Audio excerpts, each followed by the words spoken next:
chasing a feeling. Hello, everyone. Welcome to Feels Out Loud, brought to you by Becoming Together Therapy and Wellness. This is your host, Becky McNattin, along with Tara Martini. We are so glad to have you listening as we live and share stories of mental health today. Good morning, Tara. Good morning. I am so excited for today's episode, which I feel like we say every single episode. Well, we're always excited. That's you and me, we show up that way. Yeah.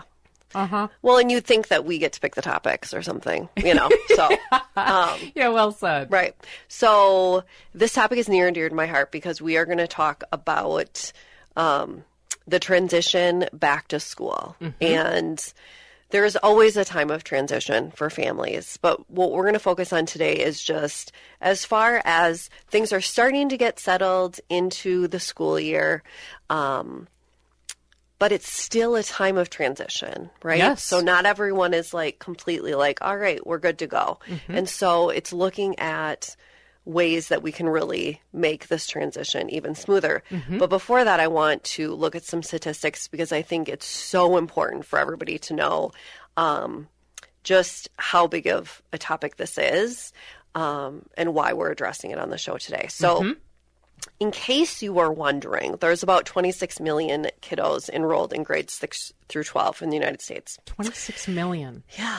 And among those kiddos, around 6.6 million are estimated to face some kind of mental health condition. Wow. This school year. That's huge. That is staggering.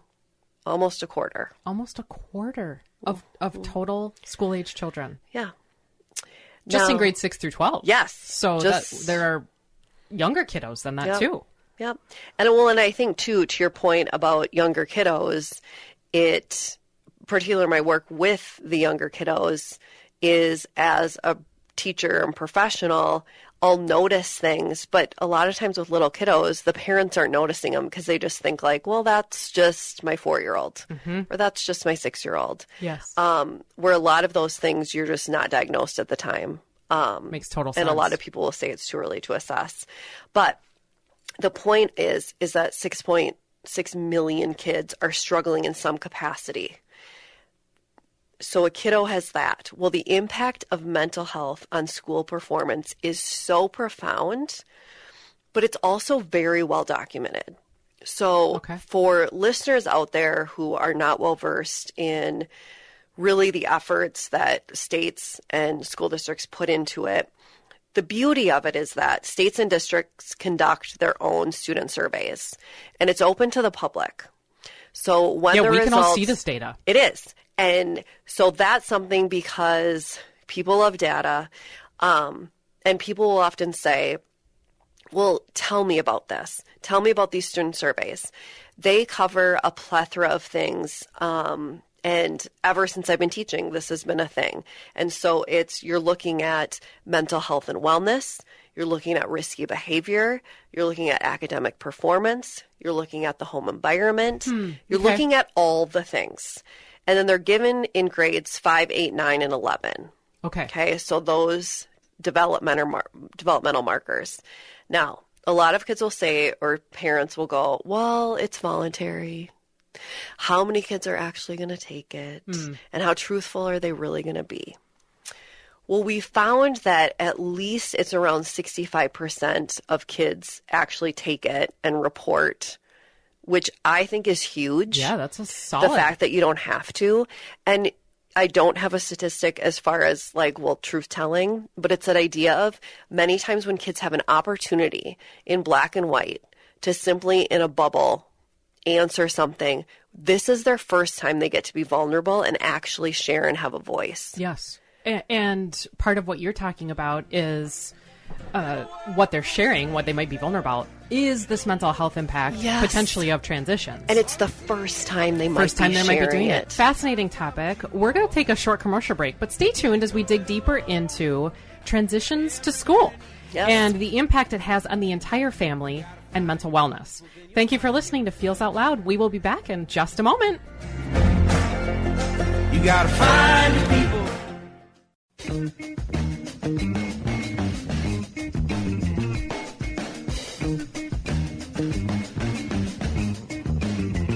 Express yourself. Welcome back, everyone, to Feels Out Loud, brought to you by Becoming Together Therapy and Wellness. I am Becky McNattin, along with Tara Martini. I want to dive right back into our discussion on heading back to school. Yes, girl. So to kind of conclude my thoughts about the student surveys, I love that the public can see them. If you're wondering like, oh, I'm a parent or I'm a curious taxpayer, you just go to the school district's website. And there is a spot, usually it comes from the counseling department, and you can click on it and it will say student survey results. Okay. It typically will say 2023 is the last result, so it won't say 24 to 25. And it will provide a plethora of data for you to go through. And it is quite remarkable just to get a glimpse, if you are not someone who is on the ground dealing with the kiddos every day, just to get a glimpse into what it's like to be a child in schools. And if you have a child, if you're a listener who has a child, Yes. you might get some insight into what your child might be exposed to, whether or not they endorsed the same things that are on the student surveys. It's a discussion point for a question around transitions and the things that are noted in the survey.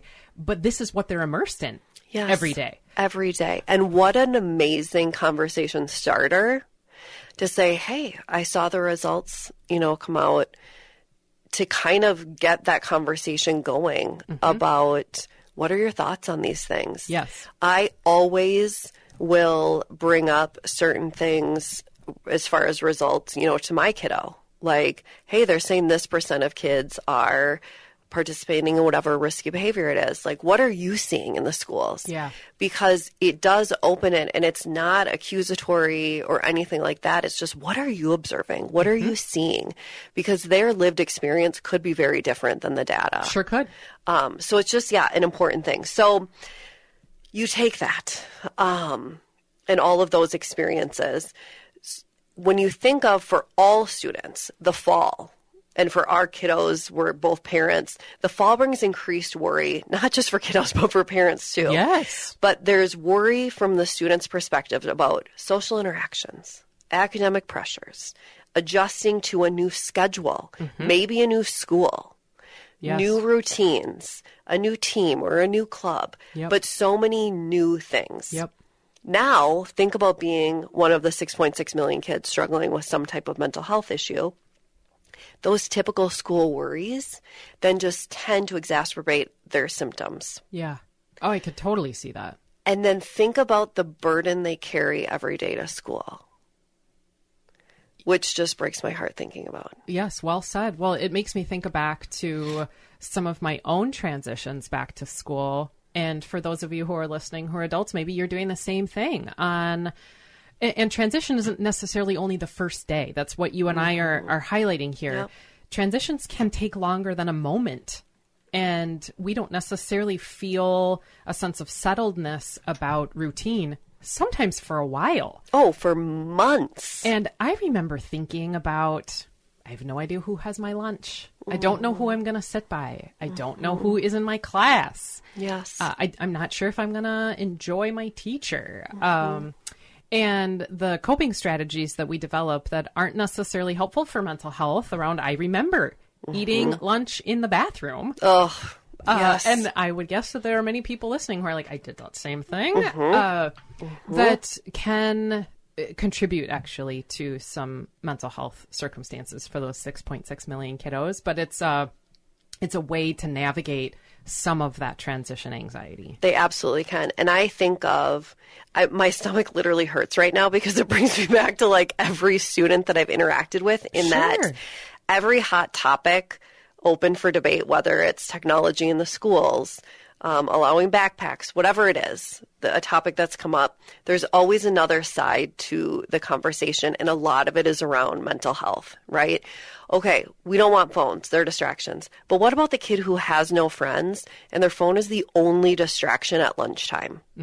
It allows them to just go into their little world and have that escape. Yes. So for every single debate we have, there is a mental health component that argues the other side of it. There absolutely is. And you as a previous teacher have that recognition of the specific stories, because you have students to tie this to, that I have also worked with people who can't look like they don't have anyone to speak to. So fantastic coping strategies to have a phone that you can pull out, because it would be way worse, or look way worse. They feel like it would be way worse to have nobody to talk to. Right. And then that's where they end up in the bathroom if they don't have their phone, because I'm not going to sit in the same environment as everyone and have them see me. Yes. Because that's reminding me I'm lonely.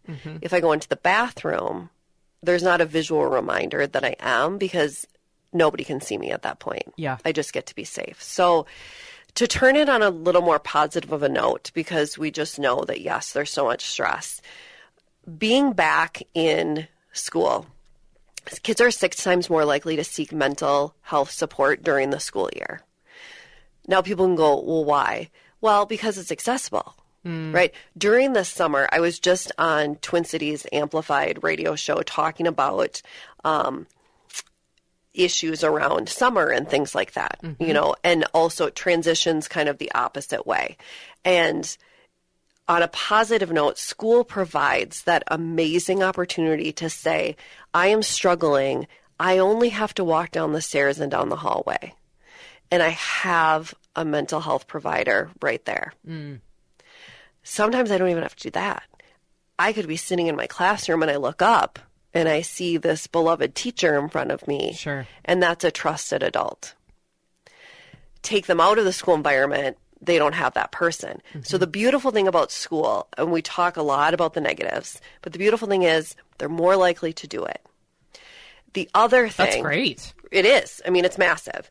The other positive is that school, now that it's back in session, we're getting kind of, you know, fall underway.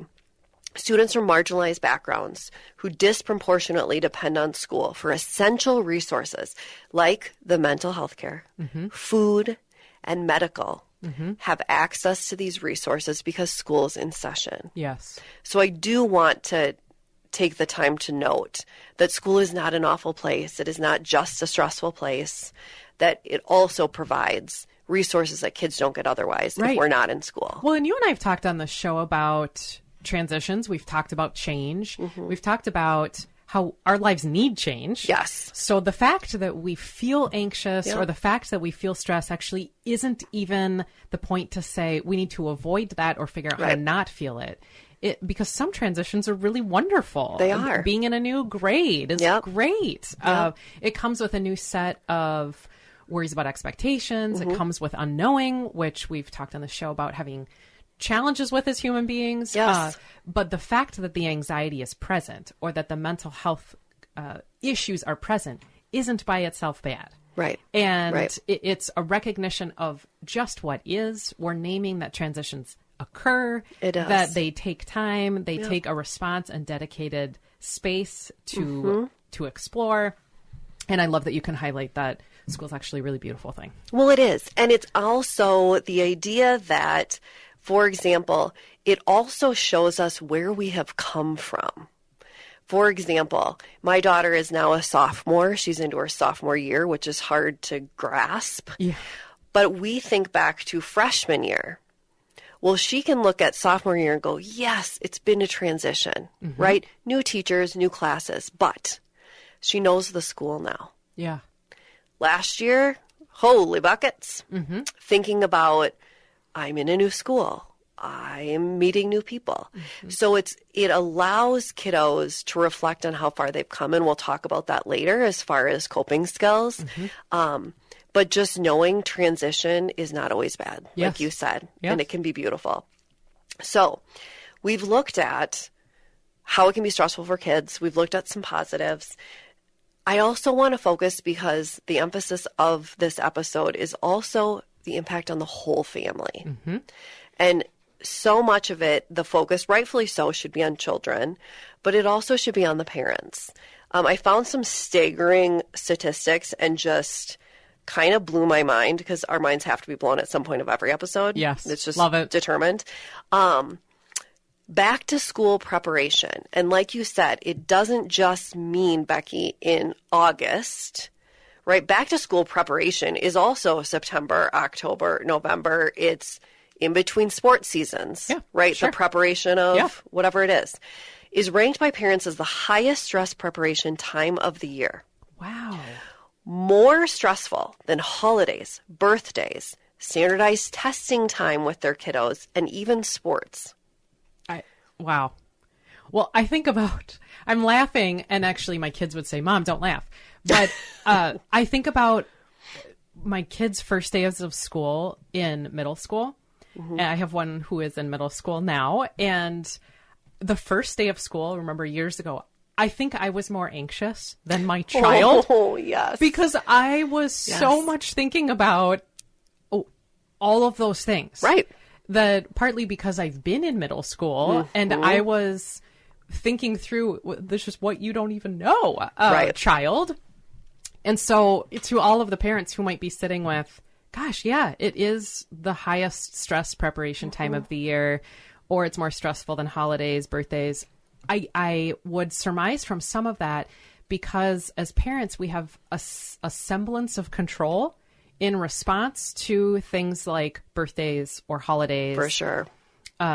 There is a relinquishing of several things and this expectation of maybe we don't even know named expectations and trying to respond to those.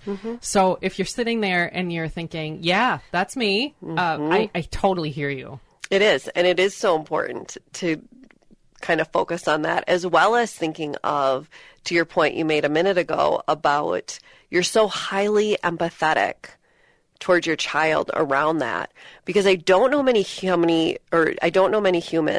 who sit back and go, middle school, hashtag best time of my whole life. Right. No. You lived there. Yeah. You taught there. You lived there. I lived there and taught there for 20 years. Yes. But I chose to live there and teach there because that is the stereotype of, oh, it's not the best years. But then to send your kid into that realm of that, you are so empathetic because it's like, So understand that. Also, which every parent or guardian can relate to. During the school year, I just didn't know the number, and I think this is just like, holy cannoli. During the school year, the average parent or guardian says their family spends 17 hours a week managing and discussing family schedules. Oh my gosh. Okay, we even at work, like you and I will have like a conversation in passing and just be like, oh, and we have this and this and this and this tonight. And I'm like, it is 4:00 in the afternoon and you're doing those three things this evening. That counts. Like you're discussing it. Yep. Our schedules, and it's not like both of us have schedules where every day is the same, right? Well, yeah, at 4:00, I always have the same three things with my kids in the evening. Yep. Well, that would make life so much easier. But no. But it doesn't happen that way. No. Every day's different. Yes. What are your thoughts on 17 hours per week? Do you think you and your husband do that? And your family? I guess I've not really added it up. Right. So does it feel like it? That you spend a lot of time thinking about the schedule? Yes. Okay. Yes. And so the data, although it's kind of a little mind-blowing, it feels like almost validating. So I'm sitting with this. Good. Oh, wow. That is the lived experience of families. And so often it's making me recall to, so often in the fall, those things pick up differently. For sure. And those things change. So even what we're filling with those 17 hours, that moves. And in terms of what schedule is, so often as parents, I'm sure people are sitting out there listening going, yeah, it's like remembering what your kids have due different days. Oh, you have a project in 3 days. Yep. Well, we got to work on that today. Correct. Because okay, it's due tomorrow. I was just going to say, girl, that is amazing if you are aware that a project is due in 3 days. Because usually it's like, oh, hey, Mom, I have to do this. It's due tomorrow. Oh, my gosh. Okay. Well, when did your teacher assign it? Oh, like 2.5 weeks ago. Yeah. Okay. The first day of school. Yeah. And it's November. Yeah. Oh, okay. That's awesome. But in part of what we're talking about in terms of transition, it is that mental shift on even what was filling. Yes. Transition to summer, it can also be quite stressful, and the movement about what we're thinking around shifts from the school year. But it is the mentality of all of a sudden thinking of the structure to help model for our kids what are the expectations in the classroom, what is due, in addition to the activities they might be in or extra things outside of the school day. Right.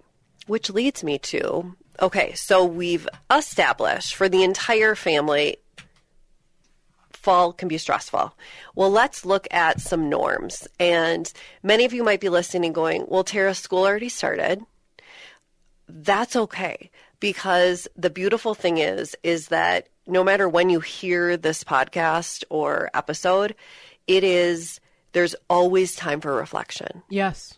Right? And as we said, transition is more than the moment that something is occurring. Yes. And a couple months ago, we did a show on transitions, and really with this idea that it takes time to integrate something. It does. So sometimes we get ourselves thinking that a transition is just that one small space of a thing occurring. When actually transition requires a grace and patience with self, that it could be a long time. And some people don't, especially kids, may not feel that anxiety. They may not notice that anxiety or mood impact for a couple weeks. Oh, for sure. On the mental health realm, so often we didn't hear about trouble with transition until like October. Because when kids had started school in the state of Minnesota in September, because they're sort of riding that anxiety mood. And everyone's living it together. And not noticing what the physical impact might be until several weeks in. Yes. And that is so important to acknowledge. It's that piece of a lot of times the mental health side of it you don't see coming up, which you might see in therapy offices and things. We all of a sudden get an influx, right, of certain times of year of new patients that are school aged. We're not getting them September 1st, right? Because those needs aren't rising to the surface yet. So let's look at some fall norms that I think are so important that's going to set families up for success during any fall month of the year.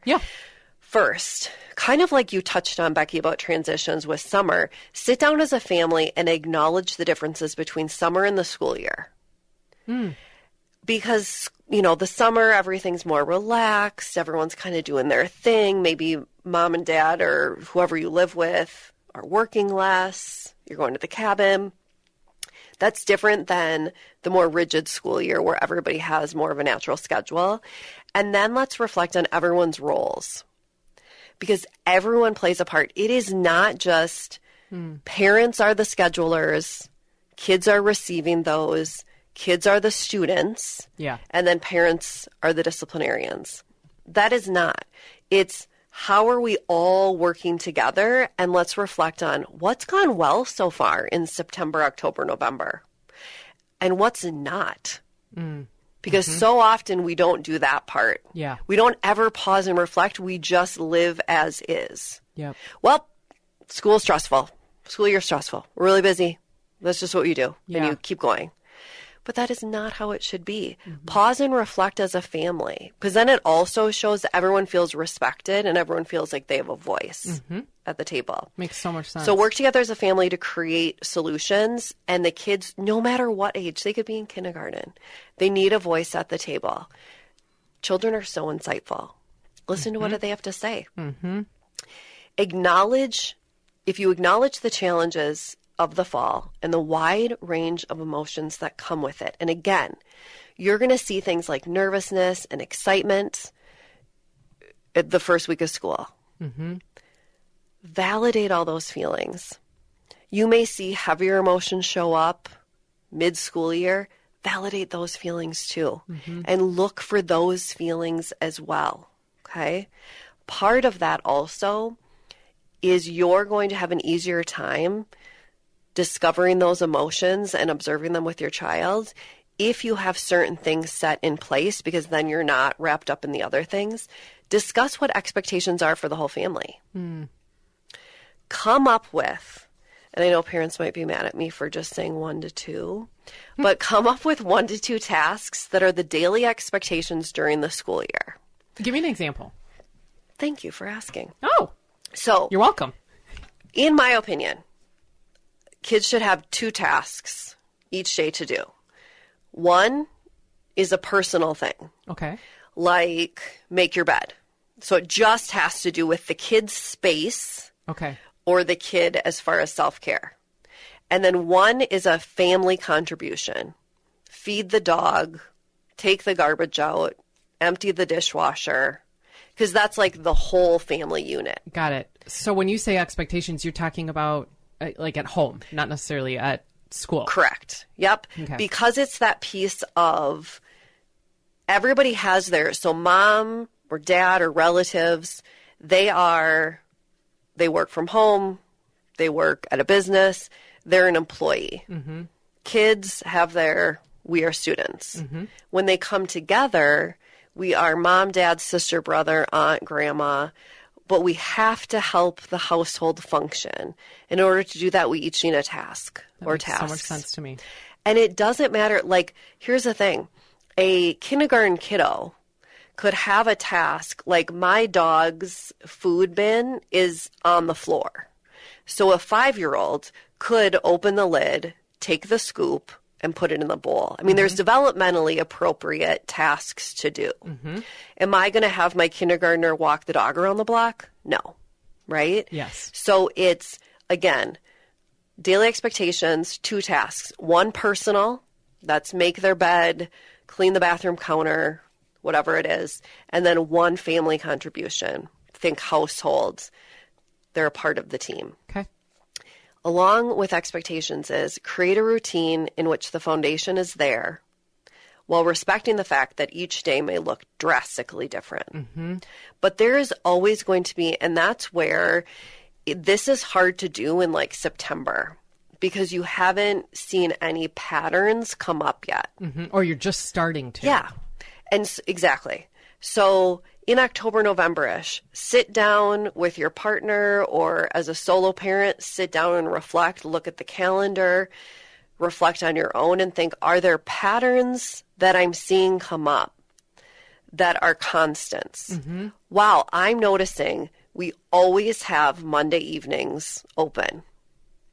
Well, then on Monday evenings, we plop family dinner into it. I totally hear that. Right? A lot of times what families will do is think, and I kind of used to possess this mentality too because I'm very much like a schedule person where it was like, if we do not start this September 5th, which is the first day of school, there is no use in bringing this and starting this tradition in November. It can be, you can start it whenever. Yes. And you're setting yourself up for failure if you think, well, it must start in September, go every single week until June, and then we will switch and we'll create a new routine for summer. But if you acknowledge the pattern, figure that out, then you can create something that works for your family. Now, if we want to go like technically, family routines have been linked to the development of social skills, academic success, and adherence to family routines has been identified as important for family resilience during times of crisis. Yeah. Now, we know that as therapists. Yes. You might be sitting listening right now to the show and going, you're telling me if we have like a routine that we're going to be able to like get through a crisis better. That is a contributing factor. Yes. Right? Because you are working together, you are spending time together, you are connecting. And that leads me to be intentional about the time you will spend together. Now, I was talking to Andy on another radio show, and he was like, Tara, when this was recorded, so I can say this, he's like, Tara, you're asking me, our schedule is so crazy. Our 20 minutes together might be sitting in a car eating fast food. Yep. Love that for you. Mm-hmm. When I say 20 minutes, it doesn't have to be around a dining room table. Mm-hmm. You meet your family where they're at, but be intentional about the time that you have together. Yep. Traditionally, yes, daily meal, Sunday church, all those things. But realistically, I always say any 20 minutes, 30 minutes, amazing, right? Yep. No matter how busy anyone's schedule is, I always say, no matter what, parent, you have 20 minutes before bedtime each night. And the minutes could be on your way to school. 100%. If you're a parent who drops child off, yep. This definitely could be your drive-in. That yep. It was often, yep. with my youngest, that was our intentional time. Yep. And we would have a morning dance party mm-hmm. Those days. Yep. And so it sometimes takes some creativity. I totally hear you. It does. Finding those minutes first, mm-hmm. but when those minutes happen, saying, how am I going to intentionally consider them? Yes, and to be present, right? Yep. For a lot of parents I'm working with, I will say, like you had said, people, their schedules are crazy. So I will say, you know what? On the drive home from school every day, no phone, and that's your time you talk to your parent, mm-hmm. right? As far as a student perspective. It's just little times like that, anytime you can have connection. Now, before we switch gears to the ways parents can support kiddos, I want to read a little poem from a kid's perspective, because I think this presents such a beautifully sad image of what it is like to be a student who is struggling with mental health from the kid's perspective. Okay. This is called Withholding by Duke Forrester. I learned to hold my breath in me till my blue face blended in with the sea. Classroom of students in rows, front to back, 30 blank faces, one masks a panic attack. I learned to keep my breath bottled in like my SOS in the empty ocean. When my dad said I had not to mope, I told no other souls. Privately, I'd cope. I learned to keep my breath still as the water is stagnating my boat well. 12 hours in bed on a Saturday, keep the depression in the mattress I lay. I learned to make my breath freeze like the iceberg's 9/10 no eye sees. A confused marker read my failing grade. She had not read my symptoms, I'm afraid. Wow. Well said. Right? Also, it is profound mm-hmm. and likely resonates with kids who experience that feeling, the emotionality, and then being in school and having to show up mm-hmm. with a different presentation. Yep. And so common, and I'm going to get to that in a minute about ways parents can support their kiddos. One, it ties into the common piece of 12 hours in bed on a Saturday. Yeah. How many teens have that issue of not wanting to get into bed? Yes. And a lot of them, they're hiding a mental health struggle. Mm-hmm. That piece of the teacher grading this child's piece, but she doesn't know my symptoms. Mm-hmm. If she only knew how different it would be. And that leads me to ways parents can support kiddos. Number one, it is that idea of please communicate to your child's school counselor, social worker, or even at minimum just their teachers, no matter the age, kindergarten to senior year. If the teachers don't know your child's story, then we can't help. And I know that it would be lovely if every teacher just knew innately, oh, Tommy looks a little sad today. Mm-hmm. But we don't. I wish we could, but kids wear these beautiful thick masks sometimes, and we've talked about that on the show, that we have no idea. Yeah. So let us in. Yep. Also, for parents, to love a child is to meet them where they are. Well said. So important. And I wish every parent could hear that. And that is the idea of your kid is struggling, your kid is angry, your kid is nervous. Don't just say, you're going to be okay. Because they're not okay right now. Mm-hmm. So sit with them in that and validate those emotions. My biggest advice to parents, kids will match your energy. So please, parents, check yourself before bed and in the morning before school. You make sure. Good point. Oh, it's just my biggest thing. If you go to bed stressed and you're like, okay, everybody just get to bed. Get to bed. Everybody, love you. Blah, blah, blah. Brush your teeth. You didn't brush your teeth. Okay. Oh, I'm laughing because it's a call out to me. Well, call out to all of us, let's be honest. Yeah. If you just take, and that's where I love the 20-minute before bed being your point of connection. Yeah. Because then it allows you to just be at peace, but also in the morning. Now, you're like, well, mornings are just crazy. Well, there's also things you can do, right? Pack your kids' lunch the night before. That makes it a little less hectic. Have the kids lay out their clothes. You lay out your clothes. It makes it a little less hectic. Mm-hmm. Lay out your work bag with your keys on top of it. All these things, if you can give your kids a cool, positive energy in the morning, you're going to feel it and start your day off better, and the kids are going to feel it and start their day off stronger. Makes sense. When they're struggling emotionally, that piece of meeting them where they're at, remind them that emotions are temporary. Nothing is permanent. The bad stuff will go. Yes. And provide examples of times that they have overcome so they believe it. Yeah. That they themselves can overcome it. Also, listen and observe. Look for changes in your kiddo's behavior, but also look for the absence of things. Yes. And that can happen post the first day of school. This is part of why transitions can take some time because you may need time to listen and observe. Yep.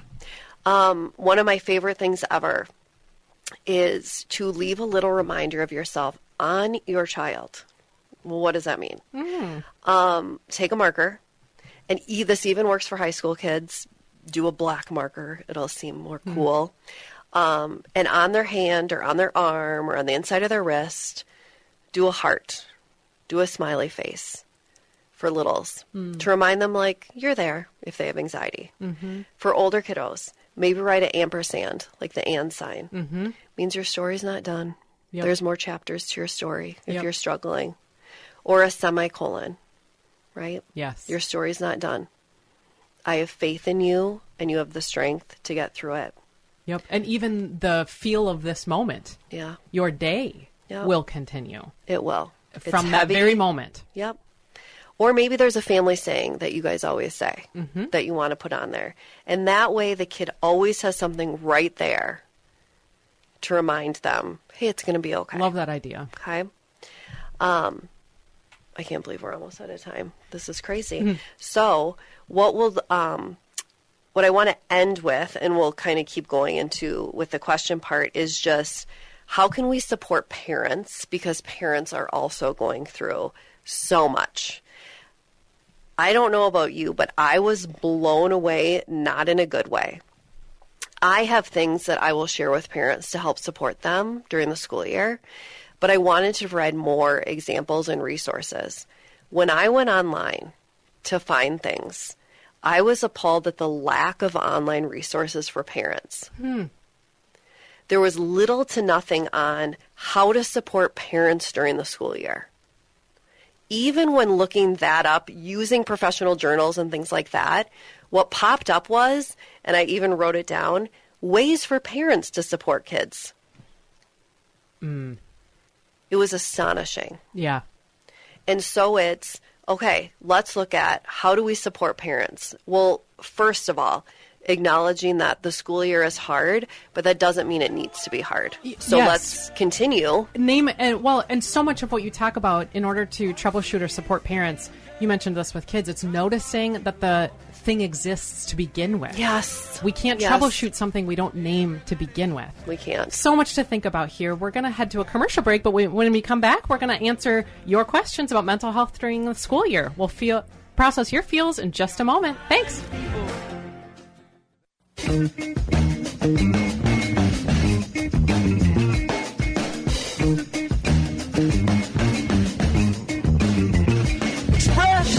are back again with Feels Out Loud, and this part of the show is where we talk through questions from you all, our listeners. If you have a question related to mental wellness, sharing feelings, or our topics for each week that you would like us to process through, please visit our website at becomingtogethermn.com and find the Feels Out Loud page to submit a question directly, or certainly you can email us at contact@becomingtogethermn.com. We definitely want to hear from you all and what you're wondering about. And giant thank you to the listeners today who have sent in questions about just the transition to the school year. Tara, we had so many questions that you ended the last segment around, but would love for you to weigh in about parents who are looking for ways to support one another or to support their own process in the school year. So clearly what you said in terms of what you found online and the lack of resources is something lots of folks are wondering about. It is. And it's a sad reality. Because I think it's one of those where parents just accept as is, right? Well, I'm sitting in this. I'm just going to have to sit in it for the 9 months. Yeah. But then also they're validated, unfortunately, then when they go online to seek out help. Well, I guess I really do because there's nothing to help me online. Yes. Right? So the one thing is that, guess what? You don't need online. Sometimes the most beautiful thing is the peers around you who are going through the exact same thing. When we're in our workplace and we're stressed, the best person to go to is someone who's experiencing the same thing, a fellow therapist, right?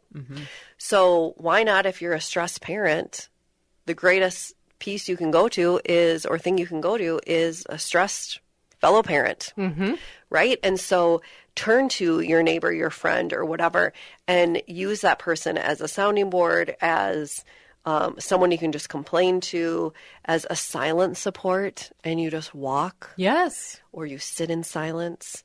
But just pulling strength from one another is huge. Also, don't just accept the norm or the status quo. Work toward balance. So many people, and I think our country is built on this, is just you overschedule everything. Now, I am not saying to pull your kid out of every sport or club or organization and just do nothing, because I know that's not realistic. So realistically, my tip is subtract one thing, just one thing. I know kiddos who go to 2 to 3 things after school every day. Wow. They get home at like 9 o'clock every night. Take away one thing. It's not only going to benefit your child's well-being, but it's going to benefit your well-being. Okay? A child, yes. And I know I hear parents who say, but my kid needs to stay busy because they have tons of energy and they need to get that out. I get that. But no matter how energetic your kid is, your kid also needs downtime. Their mind needs to rest. Their body needs to rest. Just last week, we talked to someone who said the mind-body connection, in that we all need rest. Parents should have at least 8 hours of sleep every night. How are you going to do that if you're overworked and overscheduled? Right. Well, and often parents are, whatever your children are doing, you're doing too. So parents also need rest in terms of ways they can support themselves and one another, is working toward that balance of you also aren't getting home until 9 o'clock at night because you may be the driver for those things. And realistically, here's another tip as far as the subtract one. Your kid's at hockey practice and you're staying there because they need you. Step outside and do a quick little, use a meditation app or Calm app and do something. You know, it's using the time that you have and allowing a little self-care. It makes so much sense to me, because I find myself wanting to say to parents in transition, be gentle with yourselves.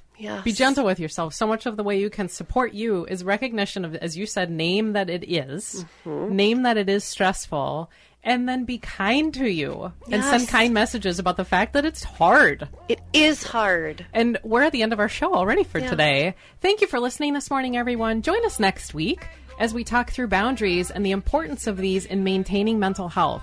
In the week ahead, be kind to yourself. Remember that connection fosters wellness, and your voice is one that the world around you needs to hear. Share yourselves, friends. Some go, some will, some won't. I wanna feel just a little.